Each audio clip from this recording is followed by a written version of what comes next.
Well, we purchased a used Rydom lawnmower, and this morning Mark went out and did the front lawn. He says it's a little bit of a beast to use, so he's mowing the lawn. But I am also assisting with the push mower. Well, it's not a push mower, but it's a walk behind mower, and clearing the areas along the drainage ditch, because he can't go up the hill with that particular unit. I know my neighbor who was cutting my lawn had no issue, but he's got a wider zero turn mower, and he did the ditch with no issue. But I went with the other lawnmower and did around some of the areas, where trees, where limbs are down and things of that nature. So I cleaned that up a bit. And we are starting to take apart the front porch just to see what it's like. And yes, it had been eaten by termites. Interesting. So yeah, this section is coming. The whole thing has got to come down, but we're not going to replace that this year. Likely we'll replace it. Well, we will replace it this year, but not this trip. We'll be gone in a couple of weeks, and there isn't enough time to get this organized, find the services that we need to get post holes dug. This ground is hard as ever, and there's no way Mark can do that with a shovel. So we're going to need a post hole digger service to properly do this. Now, this was braced up, and then it was covered with these boards once they noticed that the original boards were eaten by termites. So it was a quick fix just to, and it's not great, but it gets us there. Now, as well as that, got my figs here in a new position, as well as one of the pomegranates is in the third pot, that one there. So one is in the ground and one is in a pot, because I don't know where to put it in the ground just yet. And I'm just trying to do what I can here. Oh yes, and Mark has got the burn barrel going. Now, the way we deal with our trash, rather than getting a service for a couple of weeks here and, paying for it all year round, and we're not here all year round, we are very careful how we deal with trash. So what happens is that anything with meat or bones, I freeze, and they eventually go in the burn barrel. So, I get a supply of them, and then we burn them. Anything that can be composted, I compost, and everything else goes into green garbage bags that go into the shed area there that closes up. So then when we have that, plus a whole bunch of other garbage, we will get a either 20-yard bin or a 10-yard bin, depending on what size we need. We know that there is more garbage on a second level over there that we have yet to throw down and probably put in a bin, so we're working on it. Plus this well house has to be repaired eventually, so there's parts of it that are going to be coming down. The garage or shop, whatever Mark wants to call it, also needs new paneling, so what's there has to be taken down eventually. So we're working on it. So you can see the burn barrel here is smoking away. And that's the only way we're comfortable burning things, is in a barrel. But we just have to make sure that we get rid of any, we don't want animals digging bones up and digging meat up, so we don't bury it. We actually deal with it in that manner. Now, my bins here, I ended up putting my original rosemary plant in one, and I don't know how well it's going to do. It doesn't look very good, but then again, hopefully better than where it was. Fig number 1. And here I have some seedlings, sage and parsley in this one. And, they're coming up. I did start them in little peat pods, and they got too elongated, so I put them out quickly, but I've got more peat pots that are smaller, so they won't grow too long before they establish, hopefully. And hopefully before we leave, those will establish. I've got fig number 2. I have got some flowering black-eyed Susan seeds that have germinated. Fig number 3. And here I've got basil. I know it's hard to see, but I do have some basil growing in there. Fig number 4. And here I have butternut squash. And as far as I'm concerned, they can grow and, grow out of the barrel. I hear ya. There's a little birdie there. Yes, I hear ya. Pretty loud. So, and apart from the original fig tree that produces a lot of figs for me, this was the second one that we found on the property, and it had a lot of dead limbs on the ground, which we cut back, and it seems to be doing quite well. I mean, it's got the main stem is still diseased, so I'll probably cut that back in the fall, and probably a good chunk of this one. But for now, it seems to be doing okay, and it's putting out a whole bunch of new branches, so we're good. I'm out of breath because I'm walking up on a slope. There's my bird friends again.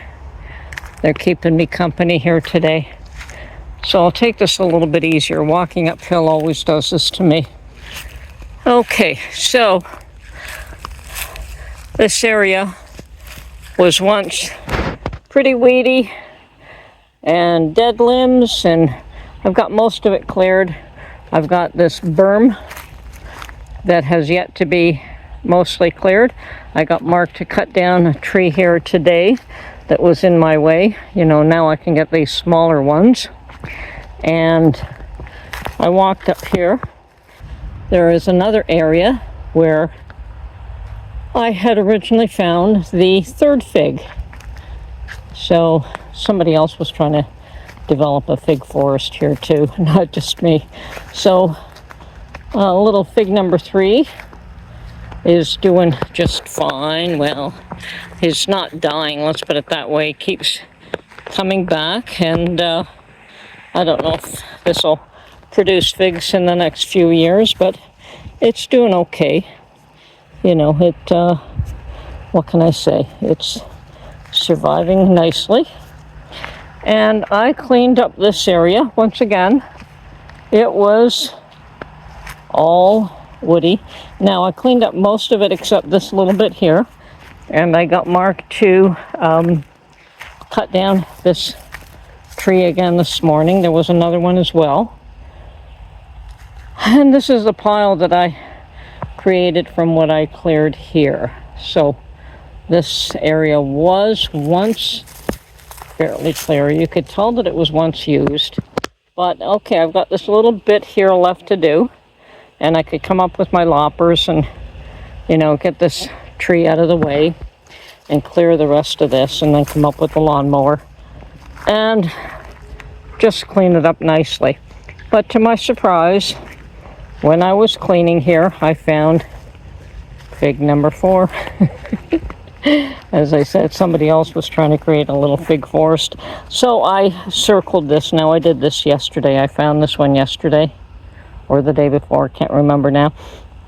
And I circled it all with bricks and stones so that I didn't run it over with, the lawnmower that I was cleaning this area with. So this was once pretty substantial because it's got a fairly big round root here, and what's growing is the side shoots off that main root, and from on this side, on that side, and on that side. So that's what happens, I guess, when the main root dies. Now this is also fig. Leaf looks slightly different, but it is fig. So is this one, very tiny, and weed here. And this is also fig right there. So yes, the main stem was in the center and it died, but these trees are pretty sturdy. They will come back from the root. So if I keep this area cleaned, when we open that up, because we intend to do that, take a lot of trees down here. Oh, and this is the other one that Mark took down for me. It was in the center of that pile there. So he cut it up into smaller chunks for me. But we do intend to take all of this down. There's a fenced in area. There's a couple of pens in there. So when we take, just not the largest ones, but thin this out a fair bit, then we should get more light into this area. And as you can see, it does have a fair amount of sunlight as it is. So these 2 fig trees should do well if I keep this area clear. It might be a good spot for a garden because it's fairly flat. So once that little area is cleaned up, and we'll see what happens. I mean, I'm thinking this might be a good spot for the garden, except that it's the furthest spot away from the house, and I don't know if the critters would let me keep growing things here, but we'll see what happens. That's not immediate. Right now, I've got my pomegranate trees, I've got my fig trees, and so far so good. It's and what I'm growing in those red buckets. I mean, we can, the herbs are starting to come out. I've got muscadine grapevines here like crazy. I don't know if you can, let's walk back here now. Yes. The muscadine grapevines are all in the ground. I don't know how much of this I can clear, but they're also growing way up into the tree there. Oh, and I could see some grapes there now. Okay, I don't know how much it will produce and if I can get anything out of this, but it looks like I've got, here's one grape right there. So yes, there's more of them up there that I can see. I don't know if I can catch it with the camera, but yeah, this could be cleaned up, and who knows if I can make this productive with some more sunlight here. Anyway, that's where we're at. As I said, this might make a good spot for a garden. It would require a load of soil because the soil here is no good. Now, this is also the stump that Mark just cut down for me today. So I wasn't able to clear this. Oh my God, don't tell me I've got another fig tree here. Oh my goodness. I've got another fig tree here. Fig tree number 5. Oh my goodness me. Fig tree number 5. So this was the previous owner's fig forest up here. I can't believe this. I'm going to have to do a little bit more to protect this area as well. Oh yes, I see the root now. Oh my goodness gracious me. Oh my goodness.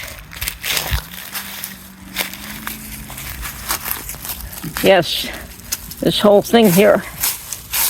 Oh, there's another fig root. Oh my goodness. I can't believe this. Take away that tree and another fig emerges. Well, my oh my. So I've got 1, 2, and 3 right here. This was a fig forest.